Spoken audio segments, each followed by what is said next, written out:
little bit about your journey coming from Adelaide to London and developing your opera career? Yeah, I'd love to. Adelaide's a wonderful city, and it's got its own opera company. It's got a great place to study, the Elder Conservatorium, which of course I went for. And while I was there, I got a great chance to do a lot of lead roles and solos, because it is a smaller school than some of the schools here. So it was great for filling up the CV and getting a lot of stage experience. But while I was there, I believe it was Susan Roper who came to speak to us one day in performance class and told us all about some of the schools and academies that are here in the UK. And I realised that was for me. It sounded interesting, it sounded fun and exciting, not scary, not daunting.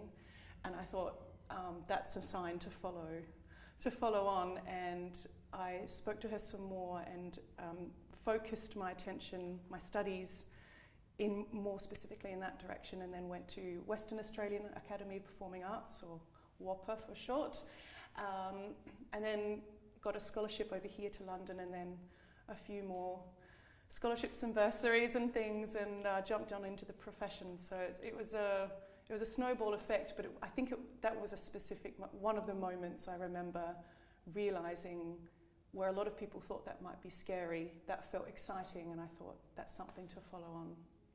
And as the first recipient of the Opera Awards Foundation bursary, can you think about how that, changed things for you? Was that a moment? Yes, that was a very important thing to win at that time. I was just halfway through my first professional principal leading role contract in the UK with Opera North, A Midsummer Night's Dream, and I wrote to my agent Tom and I said, I've finished my studies, but I feel I need to do some more now, and I don't want to stop, and the only thing stopping me is money. I need some money, help me find some money. And he said, well, we've heard about this thing, I think you're the right candidate, you're the right age, the right stage in your career, give it a go. And I wrote the best possible application I could, and got as many impressive referees, people to support your study plan as I could, and was very happy to win it. And I don't think I have quite used a study opportunity so strongly before. I was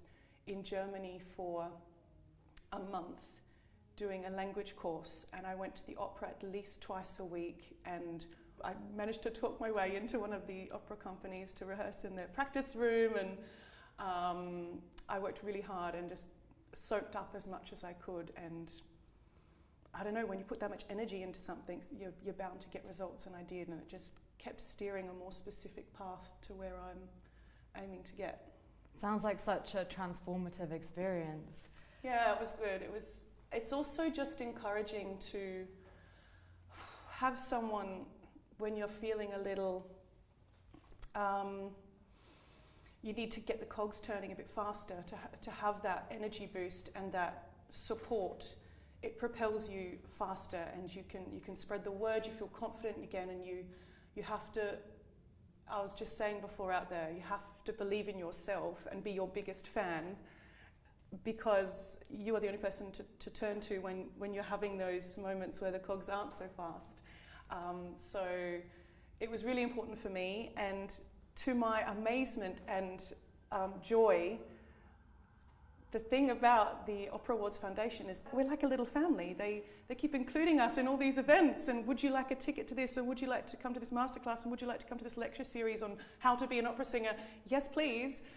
It's wonderful, because your studies, I don't think, and in the way I need to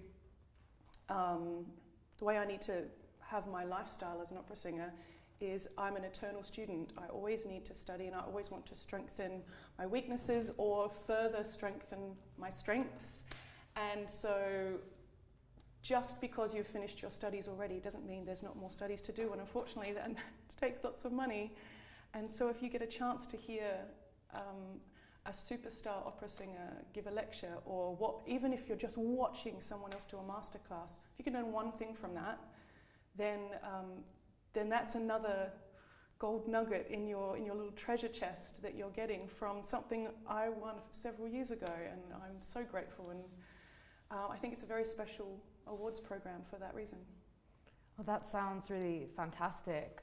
And I was just thinking, you mentioned the phrase spreading the word about opera, and how would you spread the word about opera to young people, to perhaps people who haven't ever encountered opera before? What would you tell them? What's your message to them? Yeah, it's an interesting one, because what people who haven't seen opera before often have a similar opinion, which is interesting if they haven't seen it before, but it's from various ways that media or history or a certain opera singer has presented opera in some way, that, or in a movie or something, where this seed has been planted, and they think it's boring. They think people stand still and don't do. The amount of people I have met who said, "You acted, you walked around the stage. I thought you were going to stand still." I'm like, no, it's a play that we sing.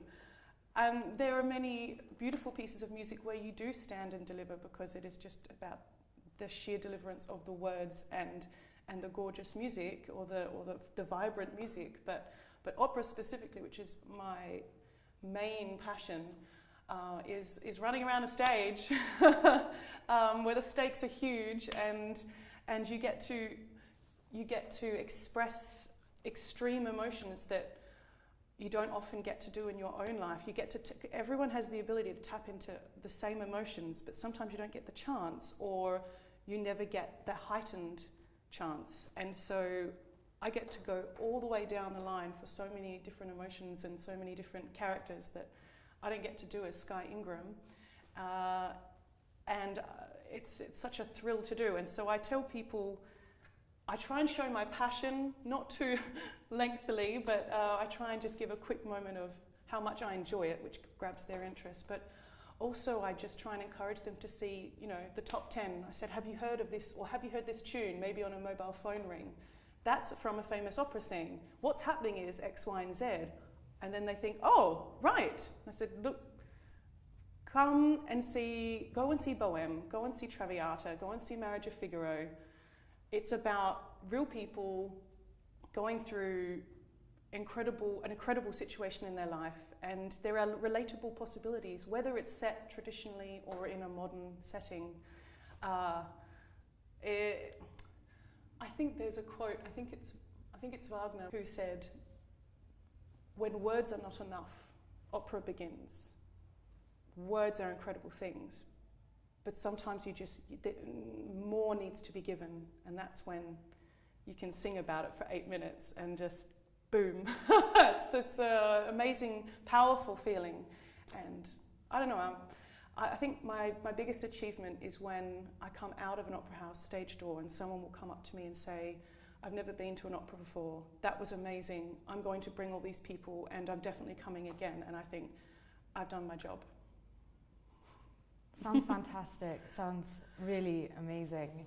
And so you're really emphasizing the relevance of opera, and I suppose the accessibility of opera. If you go and see the opera, you're not going to be, I suppose what you're saying is, held back. You're going to be touched. You're going to have an experience. I think so. And there's some amazing directors and conductors out there who are creating all these gorgeous little golden moments in their productions, purely to get the audience into that moment. We're not just blasting out loud sounds. It's not just high and loud. It's every colour. It's every colour and every vibrant energy being shot out to an audience. I think you can't knock something till you've tried it, and just because you've seen something in a movie, it doesn't mean it's the same in modern theatre today. I think give it a try, and maybe there's so many reviews online now, or you can ask someone who goes to the theatre a lot and say, "What do you think of this one?" Ask first. Don't just blindly choose any random opera. Do a bit of research. That's the thing about opera as well. You kind of research it a little first, and then you can get right into it more. Yeah.